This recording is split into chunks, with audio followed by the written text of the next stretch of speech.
हरि ओम। बोलो गंगेश्वर महादेव की जय। आज हम लोग शिव महिम्ना स्तोत्र के ज्ञान यज्ञ में 20वें श्लोक को देखेंगे। तो आइए पहले हम लोग चैंट करते हैं।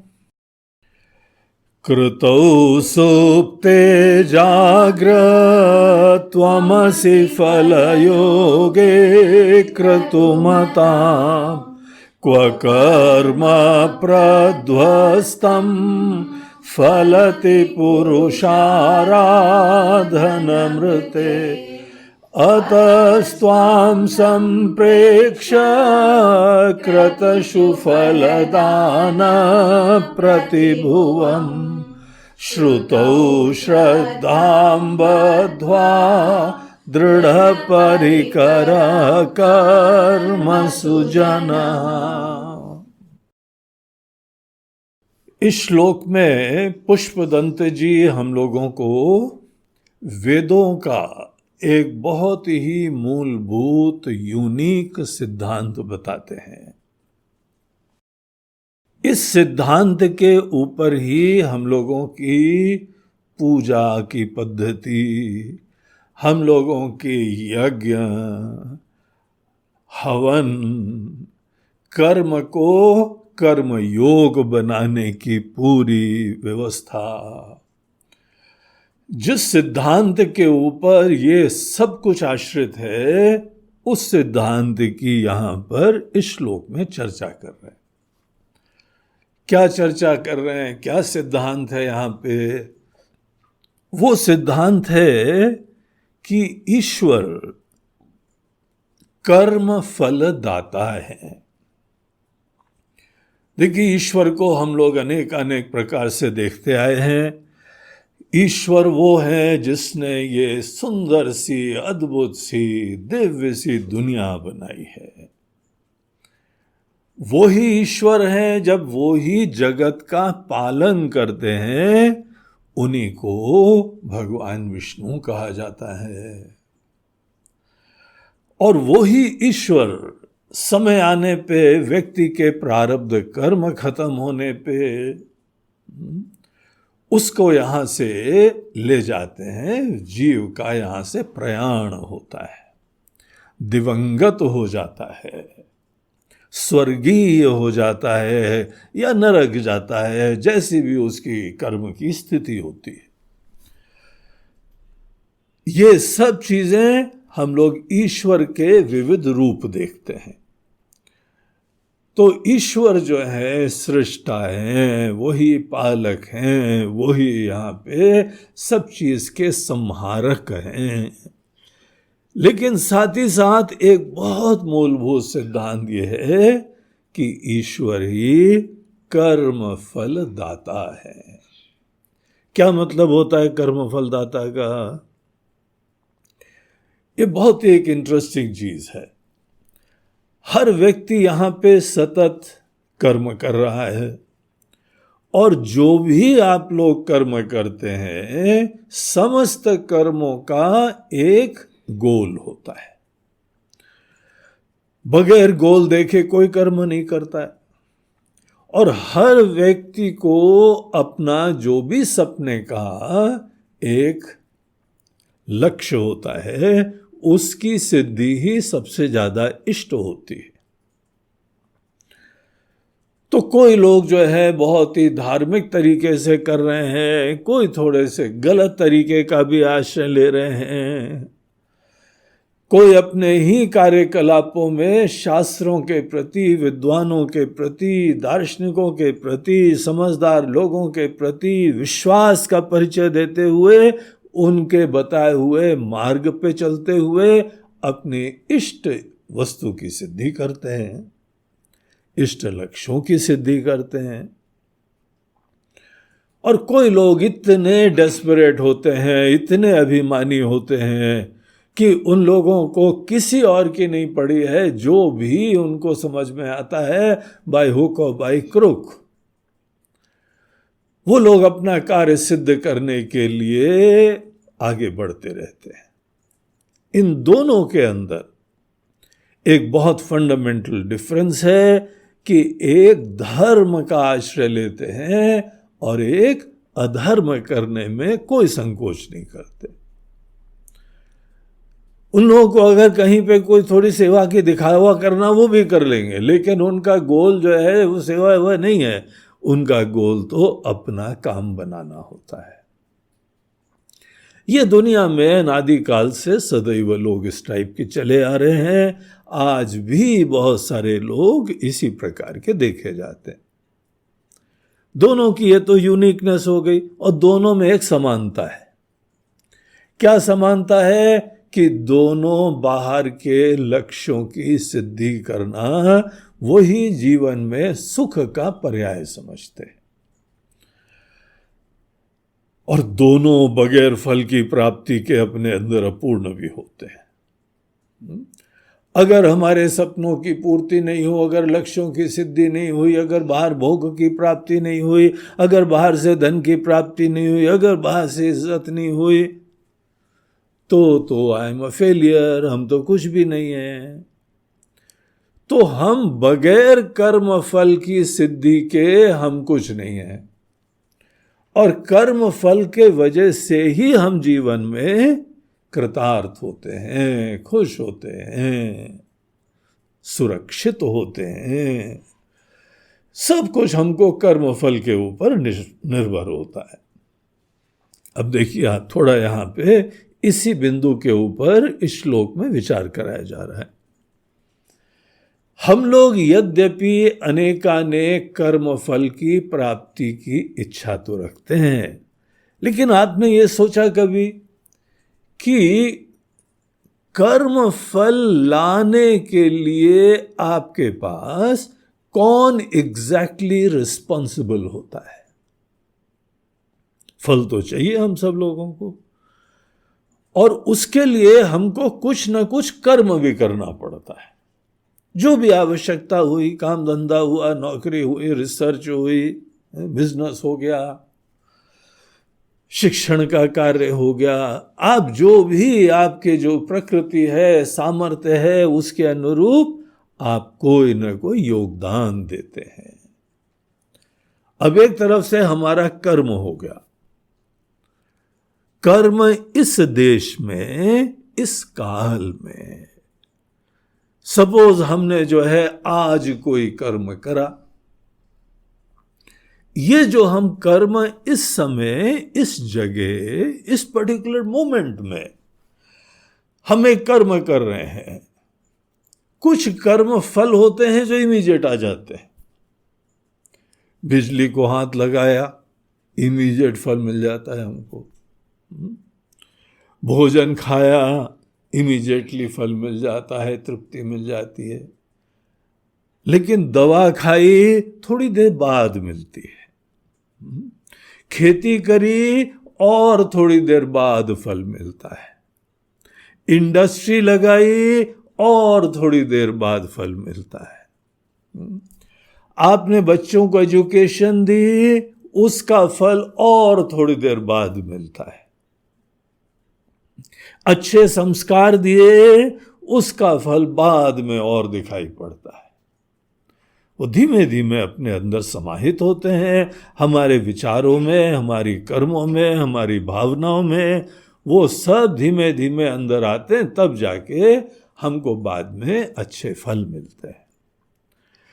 आपने ये कभी सोचा क्या कि इस देश काल में, इस टाइम पर्टिकुलर में हम करते हैं कर्म, और फल हमको आता है डिफरेंट टाइम, डिफरेंट जगह पे।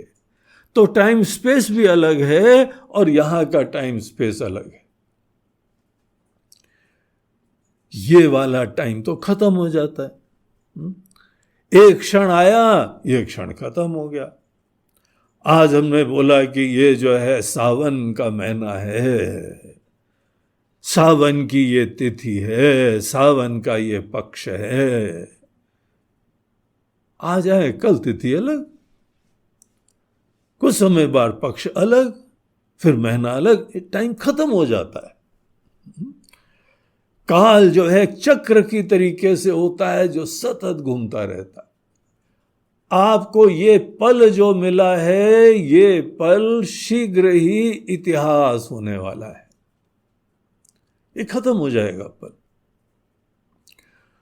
और हम सब लोगों को एक निश्चित आयु मिलती है, और ये सतत आयु जो है वो हमारी कम होती जा रही।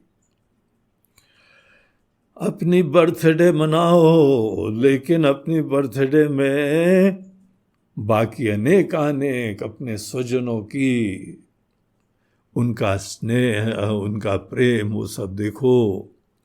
लेकिन ये भी याद करो, एक जो है वर्ष आपकी आयु में और कम हो गया है।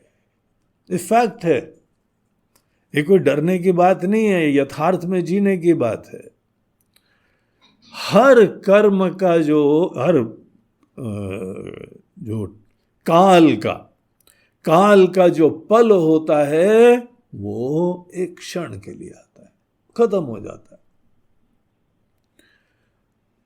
हमने इस काल विशेष में कर्म करा, और कर्म फल हमारे लक्ष्य के अनुरूप डिफरेंट काल में आता है ना फैक्ट की बात। आपने इस समय अपने घर में जलाई बिजली, और आपको मंथ एंड में आता है बिल। अब इस समय हमने बिजली यूज करी और मंथ एंड में आपको बिल आ जाएगा। ये बिजली का यूज करना और बिजली का बिल आना, इन दोनों के पीछे कौन रहता है? पूरा इलेक्ट्रिसिटी डिपार्टमेंट रहता है, उसकी अनेकानेक टेक्नोलॉजी रहती है, उनके बड़े बड़े कंप्यूटर्स रहते हैं जो कंप्यूट करते हैं, और जिस व्यक्ति ने जितनी बिजली जलाई है उसी को उतना जो है बिल जाता है। देखिए, तारीफ करने योग्य है। हम लोग मोबाइल का भी यूज करते हैं, टेलीफोन यूज करते हैं, बिजली यूज करते हैं, जो चीज भी आप यूज करते हो आपकी खपत के अनुसार कोई पूरा विश्लेषण करके, विचार करके आपको उचित फल देता है। अब कई बार इन मशीनों में गड़बड़ हो जाता है, तो पता लगा है कि कोई झोपड़पट्टी में रहने वाला, अभी हाल में हम अखबार में पढ़ रहे थे, 80,000 का बिल उसको आया। अब उसने माथा पीटा और बोला, महाराज हमारे पास 80,000 रुपए नहीं आज तक, और आप 80,000 की बिजली का खपत बता रहे हो हमको। पूरा जो है न्यूज में आया, पूरा बखेड़ा हुआ, और सब बातें जो हैं वो केस वेस बनाया गया। उन्होंने बोला, ये सॉरी, टेक्निकल प्रॉब्लम, किसी और की बिजली का बिल आपके वहां पे हम भूल से दे दिया। वो क्या हुआ कि एक नंबर का डिफरेंस हो गया था। आपका नंबर जो है वह 124 था, और ये 25 वाले का बिल आपके पास चला गया। उन्होंने तो कह दिया सॉरी, और दुनिया भर की मुसीबत दे दी, हमको टेंशन भी दिया। बीपी का वैसे हाई था उस व्यक्ति का, उसका बीपी भी हाई चला गया, वो बच गया, मर नहीं गया बेचारा हार्ट फेल से। अनेकों तो जो है वो उसी में खत्म हो जाते हैं। आपने कभी विचारा कि हम कर्म करते हैं, हमको ही फल मिलता है। हम जैसा कर्म करते हैं उसके अनुरूप फल मिलता है। कर्म में आपने बाहर बहुत अच्छी तरीके से कर्म करा, बढ़िया मंत्र का उच्चारण करा, ठीक से वो पूरा अनुष्ठान करा, हवन ठीक से करा, आहुतियां सही दी, और पूजा ठीक से करी, सब आपने बहुत ऊपर से अच्छा करा। लेकिन आपके मन के अंदर गणित कुछ और चल रही थी। कर्म का एक स्थूल पहलू होता है और एक सूक्ष्म पहलू होता है। हमारी एटीट्यूड क्या थी कर्म में? कर्म में हमारे गोल क्या थे? हम केवल दिखावे के लिए कर रहे थे कि पूरी भावना से कर रहे थे? हम प्यार से कर रहे थे कि स्वार्थ से कर रहे थे? आपको कर्म का फल इन कंपोनेंट्स के ऊपर भी निर्भर करता है। आप देखिए उपनिषदों में, एक मुंडक उपनिषद में हम लोगों को बताया गया है, एक अग्निहोत्र कर्म का एग्जाम्पल लेके बोला, एक अग्निहोत्र कर्म आपको जब प्रॉपर फल मिलता है, आपको कल्पना नहीं होगी कौन कौन से फैक्टर्स के ऊपर निर्भर करता है। हम शास्त्रोक्त ढंग से करें, वो सब प्रकार के हम चीजों का ध्यान रखें, तब जाके फल मिलता है। अब आप जरा सोचिए कि हम लोगों को जिस समय फल मिलता है, उस समय हमारे बाहर के कर्म, हमारी अंदर की एटीट्यूड्स, हमारी दृष्टि, हमारी भावना, इन सब चीजों का कोई लिस्ट बना रहा है, इन सब चीजों को कोई नोट कर रहा है, और फल उसके हिसाब से इसी जीव को मिल रहा है। एक ही घर में एक व्यक्ति भगवान के प्रति भक्ति रखता है और एक बुरा नास्तिक होता है। दोनों को कितने भिन्न फल मिलते हैं। केवल एटीट्यूड का चेंज, बिलीफ का चेंज, श्रद्धा का परिवर्तन। यहां पे ये हम लोग चीज देख रहे हैं कि ये हमारे अंदर की सूक्ष्म विचार, भावनाएं, एटीट्यूड्स और बाहर के कर्म, सब चीजें कौन देख रहा है? क्योंकि कर्म फल इन सब चीजों के ऊपर निर्भर होता है, तभी फल आता है। क्या मतलब है इसका? कि कोई एक बहुत ज्यादा सूक्ष्म, सजग, इंटेलिजेंट, सर्वव्यापी सत्ता का होना परम आवश्यक है। हमको कर्म फल कौन दे सकता है? कर्म फल क्या कर्म देता है? जो हमने कर्म करा, क्या वो फल देता है? बहुत इंपॉर्टेंट पॉइंट है। जीवन भर लगे हुए हो कर्म करने के लिए। इस चीज को सॉर्ट आउट करो, इस चीज के बारे में स्पष्टता उत्पन्न करो। फल ही चाहिए, उसके लिए दिन रात जूझ रहे हो, मेहनत कर रहे हो। फल लाता कौन है? आपकी फाइल किसी ऑफिस में है, आपको ये ढूंढना पड़ता है कौन बाबूजी हैं, कौन अफसर हैं, कौन मिनिस्टर हैं, जिसके वजह से हमारी फाइल थ्रू होगी। समझते हैं ना, विचारते हैं कि नहीं? हमारा गोल है हमको किसी तरीके से ये फाइल पूरी हो जाए, थ्रू हो जाए। कर्म फल हमको किसी तरीके से प्राप्त हो जाए। एक उसके अंदर दृष्ट पहलू यह है कि यहां पे हमको कर्म करना ही पड़ता है,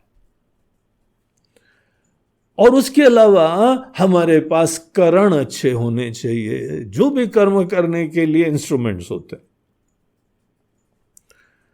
और जिस व्यक्ति की बड़ी सुपरफिशियल बुद्धि होती है, वो बाहर की चीजों को ज्यादा महत्व देता रहता है। एक किसी सज्जन ने अपने स्टूडेंट्स को एक बार बुलाया और उनको सब लोगों को चाय ऑफर करी। बोला क्लास से पहले वो सब उनकी बर्थडे विश करने आए थे और उनको थोड़ा सीखना भी था। तो बोला कि हम तुमको बताएंगे, सिखाएंगे, पहले बैठो सब लोग चाय ले लो। तो चाय उनके घर में थी। अब वहां पे सब कप एक ही जैसे इतने सारे नहीं थे, तो उसमें कोई उन्होंने कांच के कप निकाल लिए, कोई जो है तांबे का कप निकाल लिया, कोई स्टील का कप निकाल लिया। कोई थर्मोकॉल का रखा था वो ले लिया, कोई एक प्लास्टिक का कप ले लिया, और कोई जो है बड़ा कप ले लिया, और कई जो है ना कट वाली चाय, आजकल इतने छोटे छोटे कप्स होते हैं, वहां पे एक कप में काम ही नहीं बनता है। ऐसी जगह गए, वहां पे देखा इतने छोटे कप, वो बोला भैया 6 चाय ले आओ। बोले 6 चाय पी जाओगे आप? बोला तुम्हारा कप तो देखो, इस साइज का कप है तुम्हारा। तो उनके पास, प्रोफेसर के पास जो जो कप थे ना सब लाए, और सबको उन्होंने दिया, और सब लोगों ने चाय उठाई। अब जब चाय उठाई तो उन्होंने बाद में सबसे पूछा कि तुमने ये जो है चाय पी, तुमने चांदी वाले कप में पी, तुमने स्टील वाले कप में पी, तुमने क्रिस्टल ग्लास वाले कप में पी, और तुमने लोकल जो है वह कहीं पे थर्मोकॉल वाले में पी, क्या फर्क पड़ा? हम ये देख रहे थे, आते ही आते पहला हाथ सबका जाता था कि वो बढ़िया कप में। बोलते क्यों जाता था? सोचो, उन लोगों ने अपने प्रोफेसर से क्वेश्चन पूछा था, सर आजकल बहुत स्ट्रगल हो गया है, बड़ा टेंशन हो रहा है, स्ट्रेस बहुत हो रहा है काम में। यह प्रश्न पूछा तो उसकी क्लास लेने वाले थे, उससे पहले चाय पिलाई थी उन्होंने बोला कि जरा तुम लोग विचार करो, कैसी तुम्हारी डिस्टॉर्टेड प्रायोरिटीज हैं। तुमको पीना चाय है और लक्ष्य तुम्हारा कप पे है, तुमको जाना इधर से उधर है, लेकिन गाड़ी तुम्हारी ब्रांड के ऊपर है, तुम्हारी प्रेस्टीज ब्रांड के ऊपर बनी हुई है। सोचो, अगर तुमको कोई कंफर्ट चाहिए, विशिष्टता चाहिए, अच्छी फैसिलिटीज चाहिए, ठीक है, वो प्रॉब्लम नहीं है। लेकिन हम लोग ये विचार कर रहे हैं, कई बार हम लोग कर्म के सुपरफिशियल कंपोनेंट्स के ऊपर ज्यादा ध्यान देते हैं। अनेकों को पता ही नहीं है कि कर्म फल लाने के लिए रिस्पॉन्सिबल कौन होता है। और कुछ लोगों को कर्म के द्वारा थोड़े फल मिल गए तो अभिमानी हो गए, जमीन पे पैर नहीं पड़ रहे, इतने हवा में रहने लगे, उसके वजह से मन की सब शांति खत्म होने लगी। क्यों?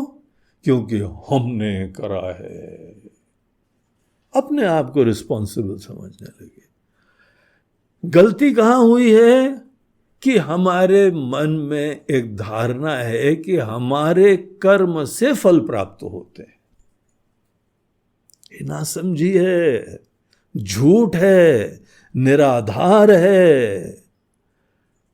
आप जरूर कर्मफल प्राप्त करिए, कोई भी आपको कर्मफल प्राप्त करना है, लक्ष्य सिद्धि करनी है, नो प्रॉब्लम्स।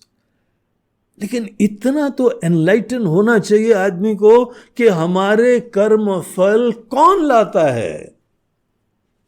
कर्म तो जो है उसमें हमारे हाथ की एक चेष्टा मात्र है, इसी क्षण खत्म हो जाती है,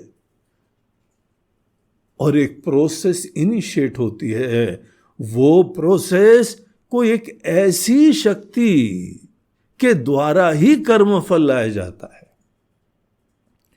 इस देश काल में आपने कर्म करा, भिन्न देश काल में आपको फल मिला। कौन ला सकता है कर्म फल? जो दोनों देश काल में विराजमान होते हैं। कॉमन सेंस, लॉजिकल नेसेसिटी है कि इस देश काल में और दूसरे देश काल में जो एक सत्ता विराजमान है, वो ही एक सत्ता इस देश काल को दूसरे देश काल से कनेक्ट कर रही है। वो जो दिव्य सत्ता है जो इस देश काल में विराजमान है और उस देश काल में भी विराजमान है, और आपके बाहर के कर्म, अंदर की एटीट्यूड, अंदर के भावनाएं, सब चीजों की कॉन्शियस है। किसी भी जीव का कोई भी एस्पेक्ट उससे छुप नहीं रहा है। इसीलिए तो परफेक्ट कर्मफल मिलता है। हम छुप के भी कोई गलत काम करते हैं तो भी हमको फल मिल जाता है। हम छुप के भी कोई अच्छा काम करते हैं तो भी हमको फल मिल जाता है। जो कर्म फल देने वाला है उससे कभी कोई कर्म छुप नहीं रहा है, अंदर बाहर छुप नहीं रहा है। और वो इस देश और दूसरे देश काल को कनेक्ट करता है। देखिए, और भी अनेकों आवश्यकताएं हैं।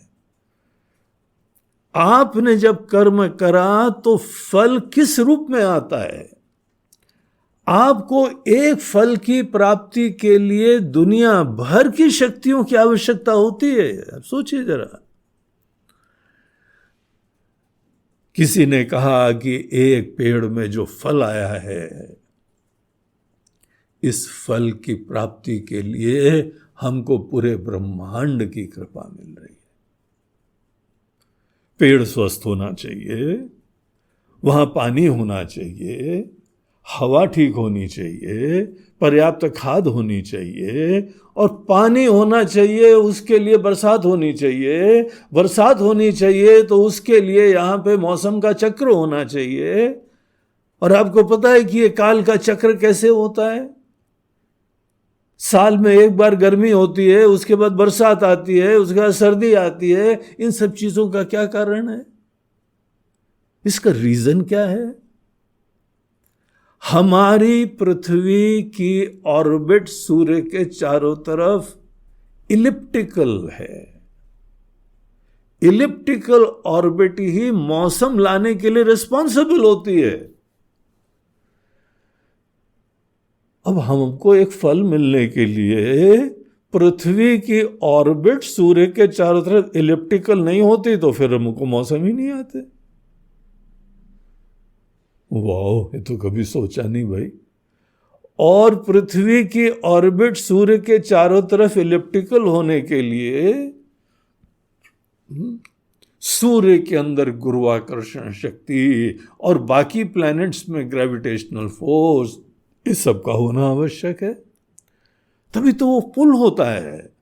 और एक तरह से इतना पुल नहीं होता है कि खिंच के चली गई, रोके भी रहते हैं। आपको एक फल की प्राप्ति के लिए भगवान को कितना जुगाड़ करना पड़ रहा है, हा? पूरी दुनिया का मौसम और हवा कब कहां से कैसे आती है। इस साल बरसात ऐसी है, उस साल बरसात ऐसी है, इस साल बरसात कम होने वाली है क्योंकि एल नीनो की प्रक्रिया हो गई है। बोला ये क्या भला है भैया एल नीनो? हमने नाना तो देखा, नानी तो देखा, ये नीनो कौन हो गए? अब पता लगा पैसिफिक ओशन में एक जगह पानी थोड़ा सा गर्म हो जाता है और उसके वजह से वहां हवाओं का रुख बदल जाता है। वहां हवाओं का रुख बदलता है तो यहां पे हमारी बरसात बदल जाती है। अच्छा महाराज, हमारे फल लाने के लिए पैसिफिक ओशन का भी योगदान आ रहा है। देखते जाओ, इस समय भूकंप नहीं आया, कृपा मिली ना, फल तभी तो आया। हमको कोई जब फल प्राप्त होता है, पूरे ब्रह्मांड का योगदान होता है। जो हमको फल देता है वो हमारे अंदर बाहर जान रहा है। इस देश में, इस काल में हर कंपोनेंट्स को जान रहा है। ये भी जान रहा है कि आरती आपने ठीक घुमाई है कि नहीं घुमाई है, आरती के साथ घंटी ठीक से बजाई है कि नहीं बजाई है। एक जगह कोई जो है वो पूजा कर रहा था तो उनको पंडित जी ने बोला आरती घुमाओ, तो आरती घुमाई। फिर एकदम याद, अरे घंटी तो बजाई नहीं, तो बाद में घंटी बजा दी। बोला वो तो आरती निपट गई आपकी। उसने भगवान को पता है, बता दिया हमने। भगवान की नोटबुक में सब नोट हो जाता है। इन्होंने आरती करी, घंटी बाद में बजाई, भैया नोट करो चित्रगुप्त। हर चीज जो है वो भगवान कोई ना कोई ऐसी व्यवस्था है, इतनी हाईटेक व्यवस्था है, इतनी मैग्नानिमस व्यवस्था है, वो इस देश और उस देश काल को कनेक्ट करते हैं, दोनों में विराजमान रहते हैं, काल उनका कोई बाल बांका नहीं कर पाता है। कई तो फल जो है वर्षों बाद आते हैं, तो कर्म फल दाता जो भी होगा, आप उसको एक्स समझ लीजिए, वाई समझ लीजिए, कोई भी नाम दीजिए, इस समय और उस समय दोनों उसका अस्तित्व होना चाहिए, और वो पूरी दुनिया की शक्तियों का मास्टर होना चाहिए, तब जाके फल आता है, और उसके वजह से फल आता है। कर्म के जो जो कंपोनेंट्स होते हैं, एक कर्ता, एक उसकी चेष्टा कर्म, उसके अनेकों करण, कर्म का अधिष्ठान, एक आधार होता है, प्लेटफॉर्म होता है जहां खड़े होकर कर्म करते हैं, कर्म का एक आस्पद होता है, कर्म का एक फल भी होता है। ये सब कंपोनेंट हैं, सब नश्वर होते हैं, सब लिमिटेड होते हैं। कर्म फल ही चाहिए, और वो कर्म फल लाने में ना आप रिस्पॉन्सिबल हैं, ना आपकी चेष्टा रिस्पॉन्सिबल है, इनका अवश्य थोड़ा योगदान होता है। हमारे इस योगदान को वो कर्म फल दाता देखते भी रहते हैं, वो नोट करते रहते हैं, लेकिन ये कंपोनेंट्स कर्म फल नहीं ला सकते हैं, ये रियलाइजेशन होना चाहिए। वेदों के अंदर इस संदर्भ में हम लोगों को ये एक सिद्धांत बताया हुआ है, ये फंडामेंटल वेदों का जीवन दर्शन है कि केवल सर्वज्ञ सर्वशक्तिमान ईश्वर ही प्रत्येक जीव के कर्मफल दाता होते हैं। द वेरी फैक्ट कि आपको कर्मफल मिलता है, ये ईश्वर के अस्तित्व का प्रमाण है। जैसे कि आपको राइट बिजली का बिल मिल रहा है, आपकी बिजली की कंपनी अच्छी खासी चल रही है, उसकी टेक्नोलॉजी ठीक ठाक है, आपको अपने कर्म का फल मिल रहा है। इस जन्म में नहीं, आपके कर्म तो बाद में अगले जन्म तक आपको फॉलो करते हैं। इसीलिए तो कई बार हम किसी बच्चे को यहां पे ऐसे घर में जन्मते हुए देखेंगे जो बहुत ही खाता पीता संपन्न है, और कोई ऐसे झोपड़पट्टी में बेचारा रह रहा है, खाने के भी लाले पड़ गए उसको। अब उस बच्चे की क्या गलती है, अभी तो दिखाई नहीं पड़ रहा है, लेकिन नेचुरली अवश्य बगैर कारण के कोई कार्य होता ही नहीं है, इसके पीछे उसके ही पूर्व जन्म के कर्म रिस्पॉन्सिबल है।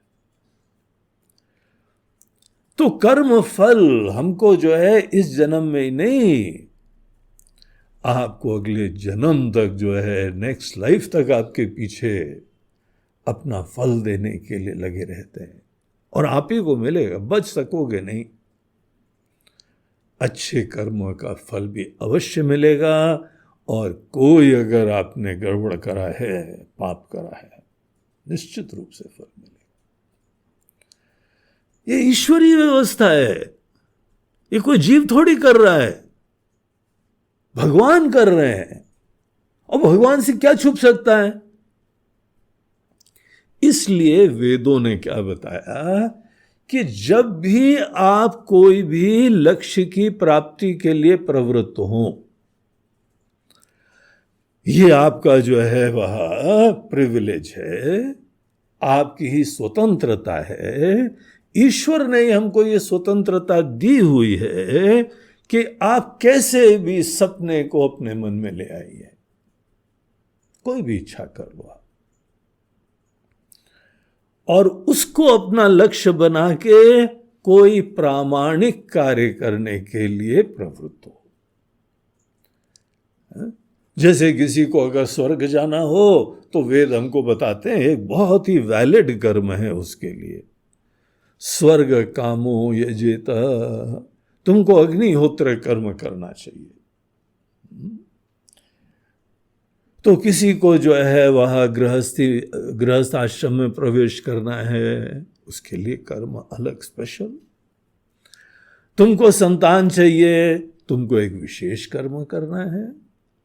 तुमको राजा बनना है, विशेष कर्म करना है। हर लक्ष्य की सिद्धि के लिए कोई ना कोई प्रामाणिक कर्म होते हैं, तो वो तुम करो, ठीक भाव से करो, बस इतना ही तुम्हारा योगदान है। बाकी तुम्हारे ऊपर ईश्वर की अपार कृपा है, वो सब जुगाड़ कर लेंगे। लेकिन कौन है ईश्वर? ईश्वर वो हैं जिनकी कृपा से फल मिलता है। जो कर्म फल प्रत्येक जीव को लाने के लिए दुनिया भर के फैक्टर्स को मैनेज करते हैं, ऑर्गेनाइज करते हैं, तब हमको फल मिलता है। इसलिए वेदों का क्या सिद्धांत है? आप कोई भी कर्म करो, उसको जो है यज्ञ बनाओ। उस कर्म के समक्ष आप लक्ष्य भी रखिए और ईश्वर को अर्पण करो। यह आपके एनलाइटेंड लाइफ का लक्षण होगा, आपके प्रबुद्धता का सूचक होगा, आपके अंदर इस निश्चय का सूचक होगा कि फाइनली फल तो भगवान ही लाते हैं। जीव कहां ला सकता है? उसको पता नहीं अगले क्षण क्या होने वाला है, हमारा क्या होने वाला है, दुनिया का क्या होने वाला है। किसी जीव को पता था कोरोना का ऐसा आतंक फैलेगा चारों तरफ? किसको पता था? हम लोग को कोई फल नहीं ला सकते हैं। क्यों ज्योतिषी के पास जाते हैं? भविष्य की एंजाइटी होती, क्या होने वाला है, इसलिए तो जाते हैं ना। ये कॉन्फेशन है कि हमको नहीं पता है, हम अंधकार में हैं, हमको पता ही नहीं है, इसीलिए हम नहीं लाते हैं फल। विनम्रता से स्वीकार करो, ये सच्चाई है, तुम फल नहीं लाते हो कोई भी। अगर फल मिल रहे हैं तो तुम्हारे कर्म अच्छे हैं, वो ईश्वर प्रसन्न है। यही गीता का वो प्रसिद्ध श्लोक है, कर्मण्यवाधिकारस्ते मा फलेषु कदाचन। इस श्लोक का ये मीनिंग नहीं है कि तुमको कर्म फल की चिंता नहीं करनी चाहिए। कर्म फल के लिए संकल्प करो, कर्म फल के लिए मेहनत करो, कर्म फल से प्रेरित हो, लेकिन इतनी अवेयरनेस होनी चाहिए कि फाइनली कर्म फल लाना तुम्हारे हाथ में नहीं है। कर्म फल लाने के लिए सर्वज्ञ सर्वशक्तिमान होना चाहिए। हर देश और काल का हमको ज्ञान होना चाहिए। दुनिया की अनेक अनंत शक्तियां जो एक परिस्थिति लाने के लिए योगदान देती हैं, उसके हमारे पास ज्ञान भी होना चाहिए, कंट्रोल भी होना चाहिए। इसीलिए जब भी आदमी कोई कर्म करे, कर्म में आपको सजगता रखनी है कि आपका कर्म अच्छी तरीके से संपन्न हो, ये आपकी एक जिम्मेदारी है। और वो अच्छी तरीके से कर्म करने में ईश्वर की अवेयरनेस और उनके ऊपर ही सब छोड़ देना चाहिए। आप बेस्ट पॉसिबल कर्म करिए और उसके उपरांत do the best and forget the rest. ये सिद्धांत रख लो। क्यों फॉरगेट द रेस्ट? क्योंकि हमको पता है यहां भगवान है। जो आदमी चिंता करता है उसके लिए एक जगह शंकराचार्य जी भज गोविंदम में कहते हैं, वातुल किम तब नास्ति नियंता। हे पगले, क्या तुम्हारे लिए भगवान नहीं है क्या? इतने स्पष्टता से हर जगह दिख रहे हो, तुमको दिखाई नहीं पड़ता है? जब कोई चीज सामने हो तो भी नहीं दिखाई पड़ता, उसको क्या बोलते हैं? उल्लू। तो क्या यार उल्लू बने हुए हो तुम? हर जगह भगवान का हस्ताक्षर है, हर जगह भगवान का प्रेजेंस है, हर जगह ईश्वर झांक रहे हैं। तुमको जो फल लाके दे रहे हैं उसी को ईश्वर समझो। गीता के 9वें अध्याय में भगवान तो बोलते हैं हम उसको सर पे ढोके लाते हैं। योगक्षेमम वहाम्यहम, वहन करके लाते हैं। जैसे कुली आपका सामान ढोके लाता है ना, उसको बोलते हैं वहन करना। हम खुद जो है तुमको हर परिस्थिति, कर्मफल कैसे आता है? लाइफ की हर परिस्थिति, हर मोमेंट्स के रूप में आता है। एवरी मोमेंट ऑफ लाइफ ये अपने आप नहीं आ जाता है। जो सोचता है कि वो अपने आप आ जाता है, वो मूड है, ना समझ है। तो यहां पे वैदिक सिद्धांत है, कर्म जब भी करो एक चेतन सत्ता को ध्यान में रख के करो, परम पुरुष को ध्यान में रख के करो। आपको बस यही इतनी अवेयरनेस की प्रैक्टिस करनी है कि आपका कर्म वो भी अच्छा हो और ईश्वर की तरफ आप कनेक्टेड रहें। उनके चरणों में आपका कर्म एक पुष्प की तरीके से हो। त्वदीय कर्म गोविंद तुभ्यमेव समर्पये, आपके चरणों में ये हमारा कर्म समर्पित है। यद यद कर्म करोति अखिलम शंभो तवाराधनम। हे शंभु, आपके लिए आपकी आराधना चल रही है। हम जब भी कोई कर्म करते हैं तो आपकी आराधना होती है। अच्छा, भगवान के लिए इतना कोई कर रहा है ना, तो भगवान पूछते हैं हाँ बेटा चाहिए क्या तुमको? जो भी कर्म फल चाहिए हम तुमको कर्म फल देते हैं। यज्ञ भाव एक क्रांतिकारी एटीट्यूड होती है। यज्ञ भाव से ही बाहर के लक्ष्यों की सिद्धि होती है। यज्ञ भाव से ही हमारे मन की शुद्धि होती है। सुंदर मन बन जाता है, बुद्धिमान मन बन जाता है।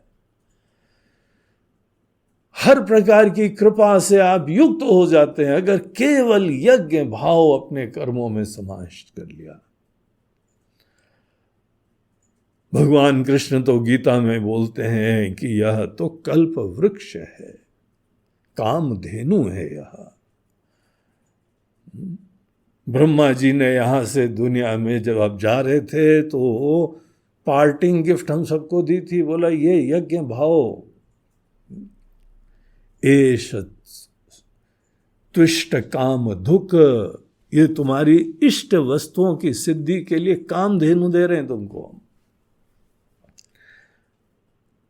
तो यहां पे बताते हैं कृतौ सुप्ते जाग्रत त्वमसि फल योगे क्रतुमताम। बोलते हैं जिस समय कृतौ, कोई भी हम कोई कर्म करते हैं, शास्त्रोक्त प्रामाणिक पूजा कर्म, यज्ञ कर्म या कोई भी कर्म फॉर दैट मैटर, वो सुप्ते, जब वो खत्म हो जाता है, कर्म एक क्षण में आया और आपने बहुत अच्छी तरह करा और खत्म हो गया कर्म, मतलब कर्म सुप्ते, कर्म खत्म हो गया। कर्म इज नाउ, वो वाला कर्म इट्स डेड। उसी को यहां बोलते हैं वो सो गया, अब वो दोबारा जगेगा, दूसरा लक्ष्य आएगा, दूसरा आपके अंदर से एक एंथुजियाज्म और संकल्प और प्रेरणा जगेगी। तो जब कोई कर्म सो जाता है तो वो तो फल लाएगा नहीं। और ये कर्ता, ये जो जीव है, ये तो अज्ञानी है। आप जानते हैं आप कितना ज्ञान रखते हो। कौन कौन सी चीजें कर्म फल लाने के लिए रिस्पॉन्सिबल है, वो जब तक हमको शास्त्रों ने नहीं बताया, हमारे गुरुदेव ने नहीं बताया, हमको भी कहां पता था। ये तो शास्त्रों ने बताया तब हम थोड़े बहुत कॉन्शियस हुए हैं। तो जीव को भी नहीं पता है, कर्ता को भी नहीं पता है, कर्म भी जो है क्षण में खत्म हो जाता है। कौन जगता है? जाग्रत त्वमसि फल योगे क्रतुमताम। क्रतुमताम जो कर्म करने वाले लोग हैं, वो जीव है।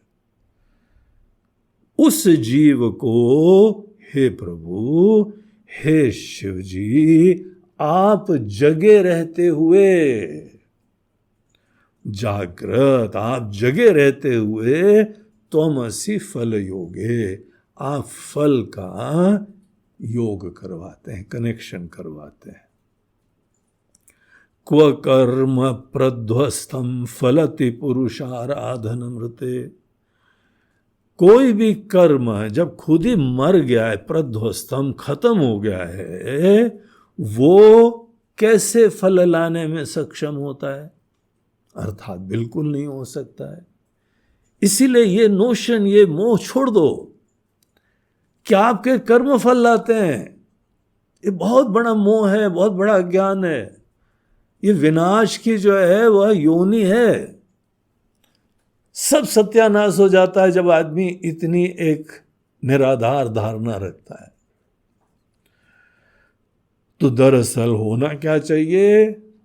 पुरुष आराधना, जो पुरुष का, चिन्मयी सत्ता का, सर्वेश्वर का, परमात्मा के आराधना होनी चाहिए। ये मनुष्य की बुद्धिमत्ता का सूचक है। ये वैसे तो अपनी तरफ से आपको जो भी कर्म कर रहे हैं, इतना तो कॉमन सेंस होना ही चाहिए था कि कर्मफल नहीं ला सकता, हमको तो पता ही नहीं, हम भी नहीं ला सकते। इसके द्वारा ही अनुमान मात्र से हम निश्चय कर सकते थे कि यहाँ पे एक दिव्य सर्वज्ञ सर्वशक्तिमान सर्वेश्वर होने ही चाहिए। वो ही कर्मफल दाता है। कर्म फलदाता केवल ईश्वर हो सकते हैं और कोई नहीं हो सकता है। अतस्त्वाम संप्रेक्ष्य, इसलिए आप कोई अपनी नजरों में सामने रखे। हम ऊपर से भले यहां पे कोई कर्म कर रहे हैं, हम भोजन कर रहे हैं, हमको स्वस्थता चाहिए, हमने ऐसा यहां अपने जीवन का सिस्टम बनाया, ऐसी आर्ट ऑफ लिविंग हमने अपने अंदर समझी कि हम खाना खाते समय यद्यपि हमको स्वस्थता चाहिए, तृप्ति भी चाहिए, लेकिन हम ईश्वर को ध्यान रख के फिर ये काम करते हैं। इसको बोलते हैं संप्रेक्ष्य। इनको समक्ष रखे हुए, इनके कॉन्शियस रहते हुए। हमको कॉन्शियस भोजन का भी होना है। हमको कॉन्शियस उसके भोजन के खाने का, एंजॉयमेंट के तरीके का भी होना है। हमारा यह एक भोजन एक यज्ञ, एक हवन की तरह से, पूजा की तरीके से हो। और पूजा एक ऐसी चीज है जहां पे आपकी पांचों इंद्रियां काम करती हैं। रेडियो में केवल हमारी कान की इंद्रिय होती है, टीवी में हमारी कान की और आंखों की 2 इंद्रियां काम करती हैं। 2 इंद्रियां एक कर्म में, एक अनुभूति में इन्वॉल्व हो गई तो कितना इफेक्टिव मीन्स बन गया, प्रभावी मीन्स बन जाता है। और अगर आप वहां पे 5 इंद्रियों का प्रयोग करते हैं, आप देख भी रहे हैं, सुन भी रहे हैं, टच भी कर रहे हैं, स्मेल भी कर रहे हैं, तो हमारी 5 इंद्रियां, सभी आँख, कान, नाक, सब त्वचा, सब चीजें उसमें इन्वॉल्व होती हैं। तो इसीलिए आपको पूजा में, यज्ञ में 5 इंद्रियां जग के, फील करके, अनुभव करके, आपको भोजन का एग्जाम्पल ले लो। देखो भोजन सूंघो, बढ़िया जो है वह भोजन का टेस्ट ही, स्मेल ही आ जाती है तो अंदर से सब गैस्ट्रिक जूसेस तैयार हो जाते हैं। यहां से बैठ के बता देते हो पड़ोस में आज पूड़ियां बन रही हैं, आज तो लगता है कि वहां पे पराठे और फलानी करी बन रही है। यहां तक स्मेल आ जाती है। स्मेल से हमारे और इन्वॉल्वमेंट बढ़ता है, दर्शन है, स्पर्श है, टेस्ट है। आपके भोजन के कार्य में ये पांचों इंद्रिय इन्वॉल्व होनी चाहिए और अच्छी तरीके से क्रम से वहां पे पूरा सिस्टम होता है, उस तरह से खाओ, आनंद लो। लेकिन आपके मन के अंदर ईश्वर की अवेयरनेस कभी बाधित ना हो। जो इष्ट फल है उनकी ही कृपा से आता है। और उनकी करुणा तो देखिए, उनका प्रेम तो देखिए, समस्त जीव के केवल मनोकामना की पूर्ति के लिए ही व्यवस्था भी करी है, मेहनत भी कर रहे हैं, और प्रत्येक जीव को उसके कर्म के अनुसार उसी को फल मिल रहा है। ईश्वर को कर्म फल दाता आप देखिए, इसके ऊपर विचार करिए तो एक ही शब्द निकलता है, वाह, वाओ, आश्चर्य, अद्भुत है। ऐसे ईश्वर का चिंतन करना चाहिए। ईश्वर को कोई कर्म फल दाता मात्र देख ले, ईश्वर का परम भक्त बन जाए। ये एक रीजन, एक ही चीज काफी है आपको ईश्वर का परम भक्त बनवा देने के लिए। ऐसी दिव्य सत्ता का एग्जिस्टेंस नेसेसिटी है। आपको दिख नहीं रहा है तो क्या हुआ? ईश्वर नहीं दिख रहे क्या हुआ? इनका फल तो दिख रहा है ना, व्यवस्था तो दिख रही ना।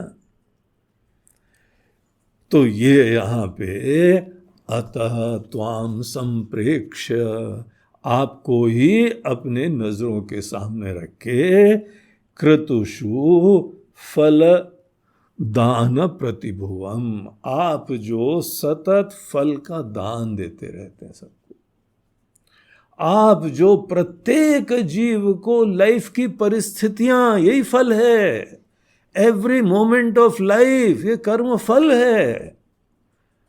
हमको हर मोमेंट मिल रहा है जीवन का, जीने का मौका मिल रहा है, ये ईश्वर की कृपा बरस रही है।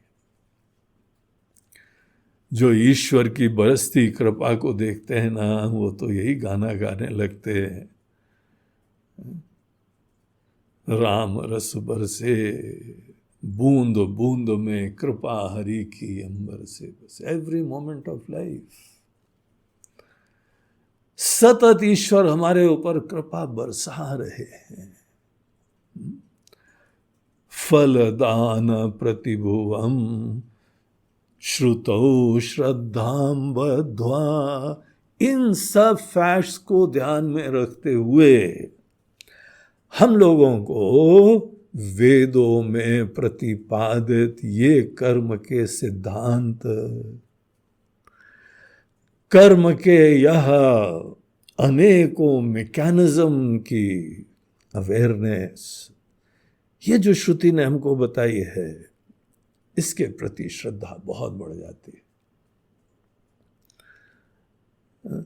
हमने तो भैया जब सब सुना तो हमको लगा कि हम लगता तो बड़े पढ़े लिखे हैं, हम तो बहुत ही जो है वो ग्रेजुएट हैं, साइंस वाले हैं, और ये भी करा है, मैनेजमेंट का भी ये करा है। तो हम तो पूरे एजुकेटेड इलिटरेट थे, सब पता ही नहीं। ये कॉमन सेंस की बात होनी चाहिए। धिक्कार है हमारे एजुकेशन सिस्टम पे, किसी को जीवन के ये यथार्थ बताते ही नहीं है कभी। और हमको कहाँ पता लगता है, ये तो पता नहीं कौन से जीवन के पुण्य परिपाक थे, तो कोई ऐसे ज्ञानवान लोग मिल गए जिन्होंने ये सब बताया। कूप मंडूक बने हुए थे, कुएं के मेंढक, बाहर की क्या दुनिया चलती है, कैसे होता है, ये कुछ नहीं पता। हर पल भगवान हमको फल ला रहे हैं। तो इसीलिए श्रुतौ श्रद्धाम बद्ध्वा, श्रुति के प्रति, श्रुति अर्थात वेदों के सिद्धांत के प्रति श्रद्धा से युक्त होके, इस जीवन दर्शन से, इस फैक्ट से युक्त होके, दृढ़ परिकरः कर्म सुजनः, दृढ़ता से निश्चय करके इस ही आर्ट ऑफ लिविंग का समावेश करते हुए अनेकानेक लोग वो सतत कर्म में प्रवृत्त होते हैं। सभी जो है वह समझदार लोग, उनका लक्षण ये है कि वेदों के इस सिद्धांत को आप समझिए और सतत कर्म करते हुए आपके दिल में वो सर्वेश्वर विराजमान रहे, क्योंकि वो ही कर्म फल लाते। आपकी आज तक जो इच्छाएं पूर्ति हुई हैं ईश्वर ने लाके दी, अभी हो रही हैं, ईश्वर की कृपा बरस रही है। आगे भी जो मनोकामना की पूर्ति होगी, ना ये कर्ता रिस्पॉन्सिबल है, ना कर्म रिस्पॉन्सिबल है, ना करण रिस्पॉन्सिबल है, केवल कर्म फल दाता रिस्पॉन्सिबल। हाँ, वो अवश्य ये सब कंपोनेंट्स देखते हैं, वो कर्ता की एटीट्यूड भी देखते हैं, कर्म के भी अंदर देखते हैं। इसीलिए हमारी जिम्मेदारी है कि हमारा कर्म भी सात्विक हो, हमारी भावना भी सात्विक हो, ज्ञान सात्विक हो। ये सब चीज़ें सात्विक होना ये हम सब की जिम्मेदारी है। लेकिन हम पूरे सात्विक हो भी जाएं, हम तो फल लाते ही नहीं है, ला सकते ही नहीं है, पता ही नहीं है क्या क्या होना चाहिए फल लाने के लिए। तो हे जगदीश्वर, आप ही कर्म फल लाता है, हम आपकी ही सेवा में सतत रत रहें, यही हमारा आपसे प्रार्थना है। ऐसी सद्बुद्धि हमारी सदैव बनी रहे। तो ये यहाँ पर देखिए अब एक सिद्धांत का श्लोक आ गया। इस सिद्धांत के श्लोक के द्वारा ईश्वर की वंदना हो रही है तो शिव महिम्न स्तोत्र ही, वह शिव जी की महिमा इस तरीके से हमारे सामने उजागर करी है। बोलो गंगेश्वर महादेव की जय।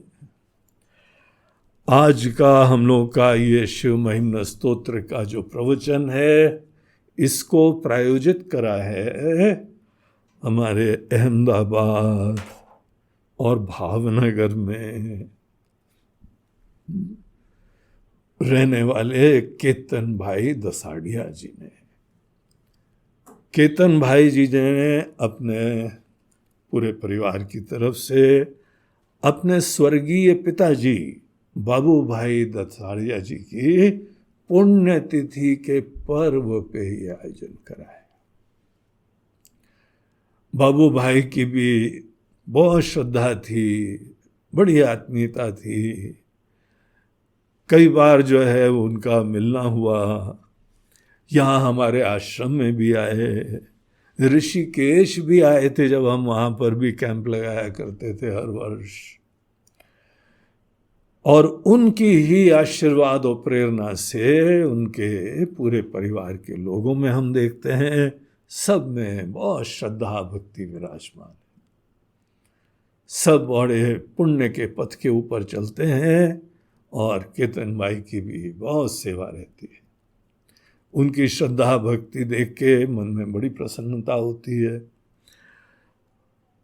और हमको बीच बीच में मैसेज भेजते रहते हैं, गुरुजी आजकल ये सुन रहे हैं, आज तो हमने ईयरफोन लगा के सुना, मजा आ गया। उनको जो है हम लोगों की क्वालिटी रिकॉर्डिंग की और ये सब ऑडियो वीडियो बहुत पसंद आ रही है।